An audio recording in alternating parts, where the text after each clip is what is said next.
Kaveri delta விவசாயிகளுக்காக தனியாக வரவு செலவு திட்டம் தயாரிக்க வேண்டுமென விவசாயிகள் கோரிக்கை விடுத்துள்ளனர்.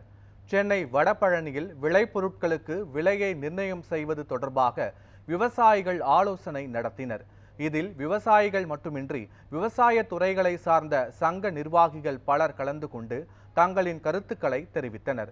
அதன் பின்னர் செய்தியாளர்களுக்கு பேட்டியளித்த காமராஜர் சமூக நீதி பேரவை துணைத் தலைவர் பாபுஜி, அனைத்து தொழில்களை நோக்கி மட்டுமே அரசு கவனம் செலுத்துவதாகவும் கிராமப்புற விவசாயிகளின் மீது கவனம் செலுத்துவது இல்லை என்றும் கூறினார்.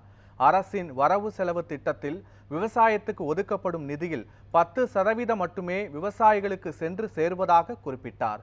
எல்லா விவசாயிகளையும் ஒரே கணக்கில் எடுக்கக்கூடாது என்றும் காவிரி டெல்டா விவசாயிகளுக்கு என தனியாக வரவு செலவு திட்டம் தயாரிக்க வேண்டும் என்றும் அவர் கோரிக்கை விடுத்தார்.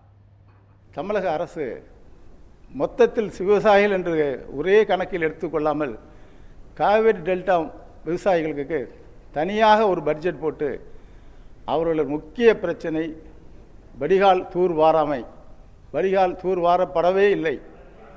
அதிகாரிகளும் அரசியல்வாதிகளும் வந்து பார்க்கும்போது அலங்கரிக்கப்பட்ட ஒரு பகுதியை காண்பித்து விடுகிறார்கள். அதை பார்த்துவிட்டு அவர்கள் சர்டிஃபிகேட் கொடுத்துவிட்டு போய்விடுகிறார்கள். அதோடு அந்த தூர்வார் பணி நின்று விடுகிறது.